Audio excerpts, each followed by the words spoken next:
access to local markets is a critical factor in the growth and success of local entrepreneurs, particularly for small-scale producers and service providers aiming to expand their reach and grow their businesses.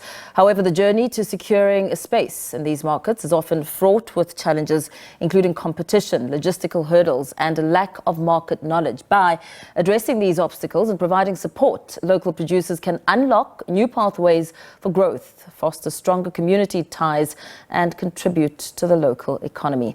To explore this conversation, we're joined by local entrepreneurs and really just getting a sense of how they can position their products and services effectively, building lasting partnerships, leverage opportunities to thrive in local markets. We're joined in studio by Mangwedi Mahlaza of Sizakele Design, Engineering and Transit, Dipuo Phakathi of Denic Cabinets, and Cynthia Turyahikayo of Oystery, a producer of artisanal condiments. Ladies, good evening to you. Thank you so much for joining us. Welcome.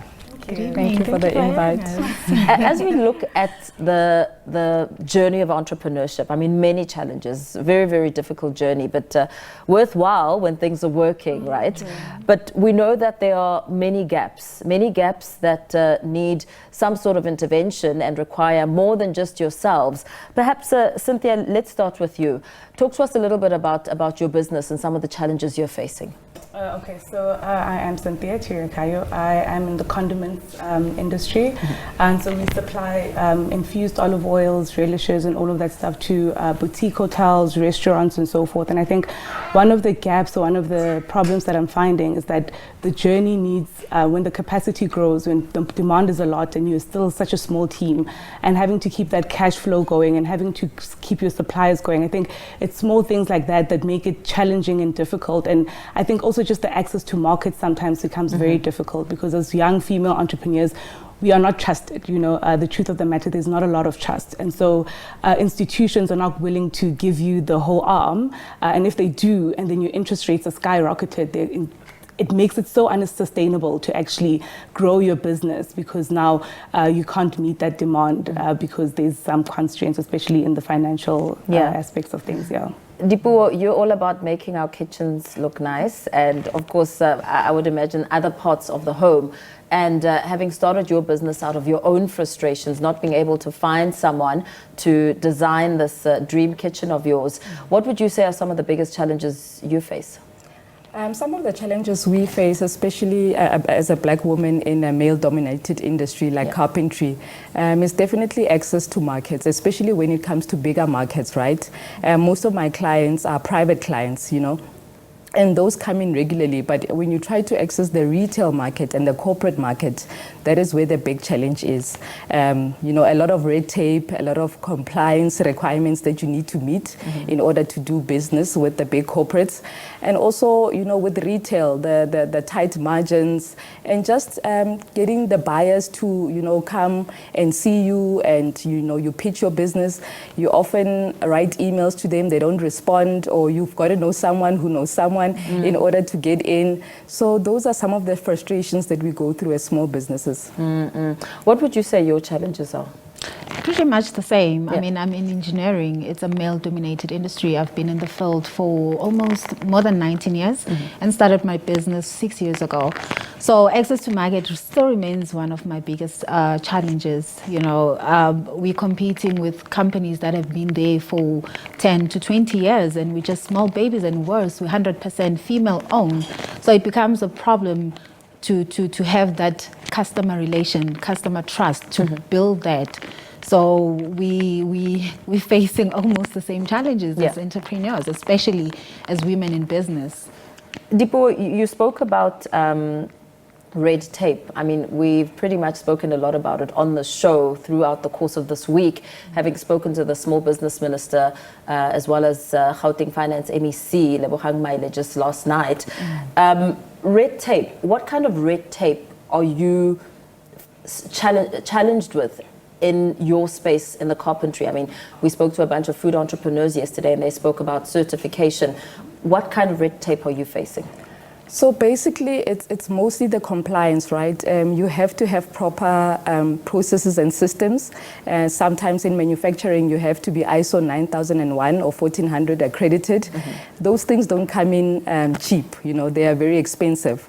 COIDA, you have to adhere to labor relations. And like I'm saying, those things all cost something.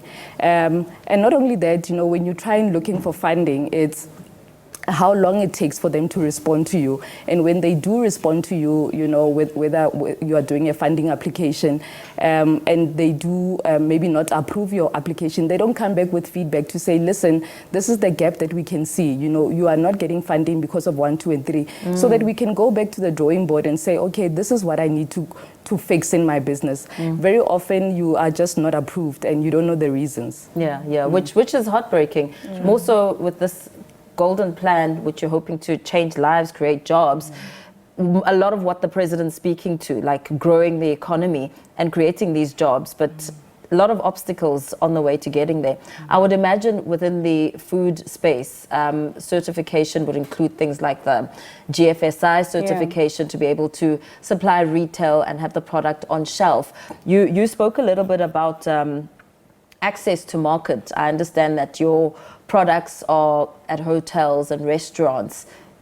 Are you yet to land in a retail mass market shelf? I think that's always the goal with any entrepreneur, I think. However, again, the certification processes involved with that, even just the turnaround feedback. I mean, you'll apply and apply and apply, and it's just so difficult for you to get your foot inside. And once you do get your foot inside, it's still a tedious process, and they want more from you, and they're not always clear on what exactly they need. So it's a vicious cycle of trying to get your foot inside. And also, as a small business, you're competing with big brands. So it's like, okay, no, how do we penetrate a market where you're competing with huge brands, huge manufacturers, big distribution, and then you're a small business who's trying and pushing reasonable numbers, but to them it's just not going to make sense. So as an entrepreneur, again, you look at the numbers and you're like, is it even worth it to enter these markets, which is what you want to do, but at the back of your head you're like, is it even worth it? What are my profit returns when my product is on the shelf? Yeah, absolutely. You're more of a service provider, and with service and actually producing a live product, there are some differences there. What would you say would be some of your red tape? It's basically the compliances. Manufacturing, you have to be compliant. It's your ISO 9001 2015, it's your SHAC, it's your ISO 14000. So all of those you need to be compliant. Otherwise, you're not going to be able to do business with bigger clients. Like your railway clients, your cement clients, your mining sector. So if you don't tick those boxes, you're definitely not going to make much. You're going to run a couple of months, nothing is happening with the business, nothing is getting in, and which is a disadvantage when you're going to look for funding, because they want a consistent flow of income into your account. But if you don't have that access to market, you don't have a consistent and a constant flow of income in your account, automatically your application will be put on the side. Where do you think government's missing the mark? I mean, every single day we'll learn of so many areas where finance is being made available, and they're calling on entrepreneurs, apply, be part of this, create jobs, get the money. Where do you think they're missing the mark? It's the administration also of applying. You need to be at a certain level in order for you to have the time to apply for these funding applications, because only you as the founder or CEO can complete those funding applications, whether it's with your accountant. So it's very administrative, it's time consuming. You need to sit down and do the work. So imagine at the same time I'm a small business, chances are I do my own HR, I do my own marketing, I do my own branding and PR. So where do I find the time? But also not only government, but like we said with retail, I've had a situation where I want to put in some of my furniture items into a retail. And it's always the chicken and egg situation where the retail says, okay, we've got about 80 stores and you need to at least put 2 units per store. And so the volumes are high, right? In order for me to get those volumes, I have to have capacity, which means funding or machinery. And if you go to the funders, they want a contract. But now you can't get a contract without proving your capacity. So it's always quite tricky between the two, Somebody has to support first. At the end of the day, we are small SMEs. We all have to start somewhere. So someone must trust us. Where would you say the missing link is? So I think the missing link is, I think we are at a stage where there's a lot of access to the information, which is good and well. However, I think once you now have access to the information, the implications of that, like making that process go from the knowledge to actually giving you the money. I think there's a lot of here's funding, but when you actually start applying for this funding that they tell you about, there's a million things that they need from you, and you come to them, you're like, but I'm a small business.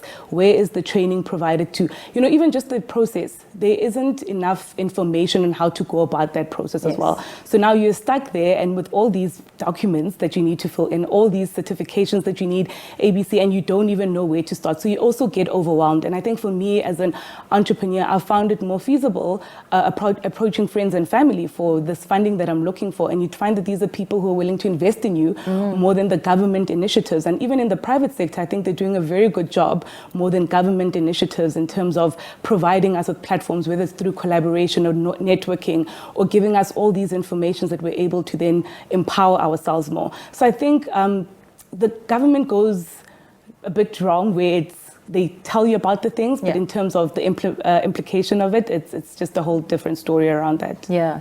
What have you encountered? Lightening up the requirements. I mean, we are small businesses and we are required to do a lot of documentation and a lot of requirements that we don't have. So I think if they can just lighten that up, and also training, have webinars where we all, even if it's visual, online, and then they take us through the guidelines, what they need, what we need to take, and all of that. I think that will help us a lot. Yeah. What I've found as a common thread is a lot of small business owners are saying, give us the feedback. If you're going to reject the application, tell me why, so that I can apply again and not be disheartened and not feel like it's not possible.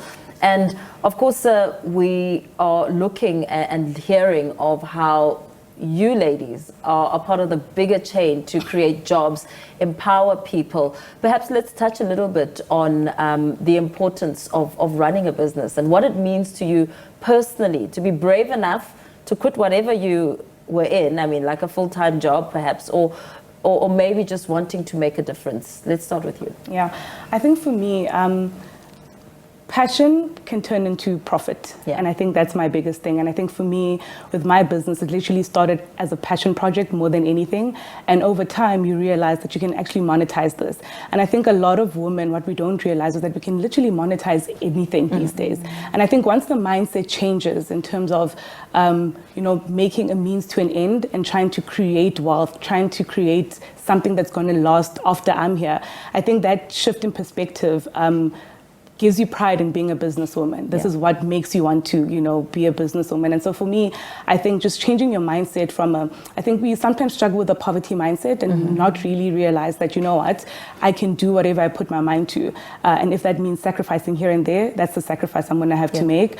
And I think the long-term reward for that is amazing. I mean, I work with young women only. I'm very strict with that. I mean, from my labeling to my sourcing, I try and work with only female entrepreneurs. And I think that is also liberating to see more young people, more women coming into a market that has for the many years been dominated by male people, where we know males are the entrepreneurs in the household. And now we're seeing more women who are just coming into that. And I think that is my pride and joy, just seeing women occupy spaces. Dipuo, what about building lasting partnerships? I mean, how valuable has that been to you as an entrepreneur? No, definitely. Lasting relationships work, collaborations work. I always say, wherever you've got your own strong points and there's somewhere where you've got your weaknesses, collaborating with people that have those weaknesses to bring into your business and, grow them.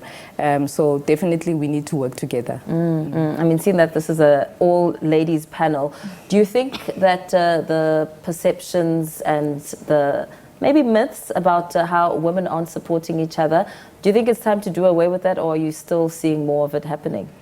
We're trying to change that. We're trying to change that. We're part of a program, Women Creating Wealth.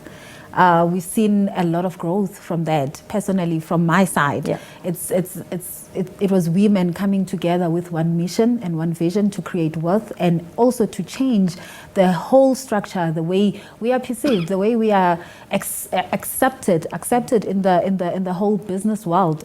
Entrepreneurship is a very lonely journey. You can never do it alone. So you need to collaborate. You need to be with your own people. You need to surround yourself with people that are for you, with people with the same vision, with people with the same structure, and with people who want to see you do more, you know. Absolutely. Thank you so much, ladies. Thanks for coming in studio to speak to us. We're going to have to leave that conversation there as we wind it down, speaking to Mangwedi Mahlaza of Sizakele Design, Engineering and Transit, Dipuo Phakathi of Denic Cabinets, and Cynthia Turyahikayo of Oystery, a producer of artisanal condiments.